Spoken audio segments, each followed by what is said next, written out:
Thank you for joining us today for the Meritorious Military Series, Veterans in GovCon, How to Do Business with SOCOM.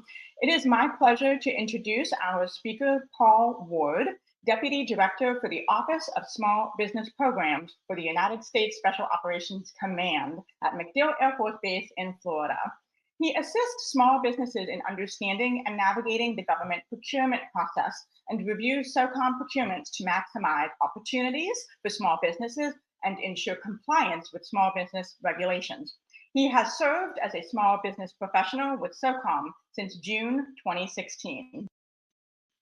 Prior to SOCOM, he served as a small business professional at the US Army Sustainment Command, Rock Island, from June 2010 to 2016. Mr. Ward was the 2018 and 2024 recipient of the Ms. Tracy L. Pinson Small Business Professional of the Year Award and the 2019 recipient of the Defense Acquisition Workforce Achievement Award in the Small Business category. He obtained his undergraduate degree from National US University and his MBA from St. Ambrose University. Please join me in welcoming Mr. Ward. Thank you for joining us, sir. Thank you. Hello, everybody. So what do we buy at SOCOM, and how do you do business with SOCOM? The most important thing to remember about SOCOM is we buy a little bit of everything, but we don't necessarily buy a lot of any specific requirements. So there's various ways to actually present capabilities to the command. I know you already heard from ESOF or from SoftWorks in the previous session, and then right after me will be Miss Carberry, who will talk about ESOF and the Vulcan platform. So my job in the Office of Small Business Programs is just to talk with industry and help them understand the ways to do business with USSOCOM. The quick and easy thing is we host office hours every Monday and Thursday. I actually host them here at our SoftWorks facility if you come in person on Thursdays. Mondays are virtual only. If you're interested in one of those sessions, I just put my email address in the chat. You're more than welcome to email me and I can get you set up for one of those sessions. Right now we're scheduling February 19th and later. So my job is really to help industry understand those various pathways. So again, we mentioned SoftWorks already. Kimberly will talk to you about ESOF and Vulcan. And then there's other platforms that we have. The most unique thing about SOCOM is we have unique funding from the federal government. So we are only allowed to procure things that are soft unique or soft peculiar.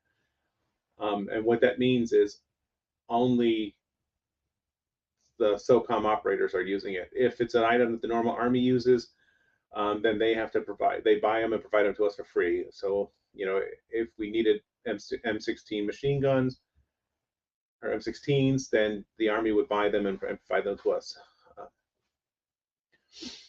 Another kind of big example is the C-130s. So the Air Force buys the C-130s, they give them to us, and then we take the C-130s, put soft unique elements on them, and then those become the AC-130 or the MC-130. The Air Force is still responsible for maintaining the C-130, and we are just responsible for maintaining those spare parts. So again, keep that in mind when you're marketing SOCOM. If it's something that is already being bought by the Army or by the Air Force or the Navy or the Marines, then it's probably not going to be soft unique.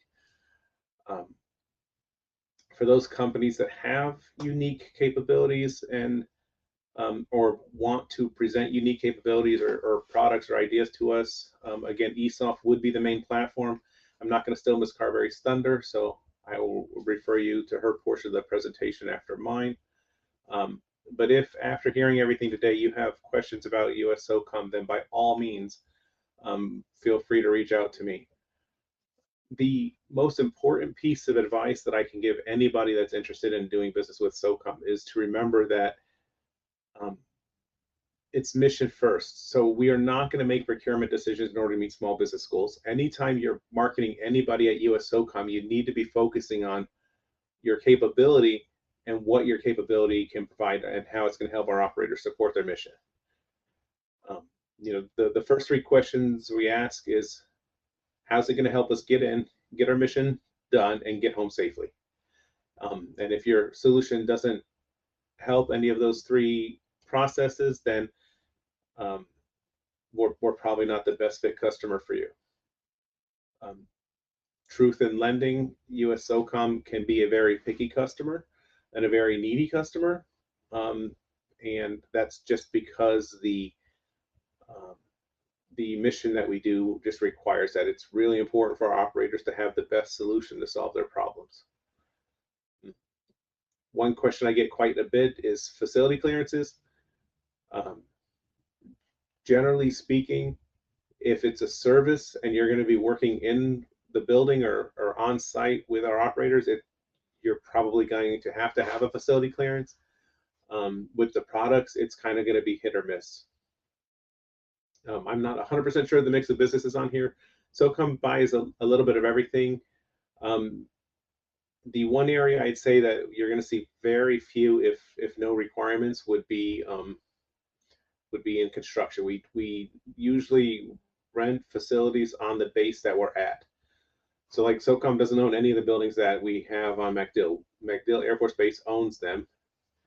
And then we lease the buildings from the base itself.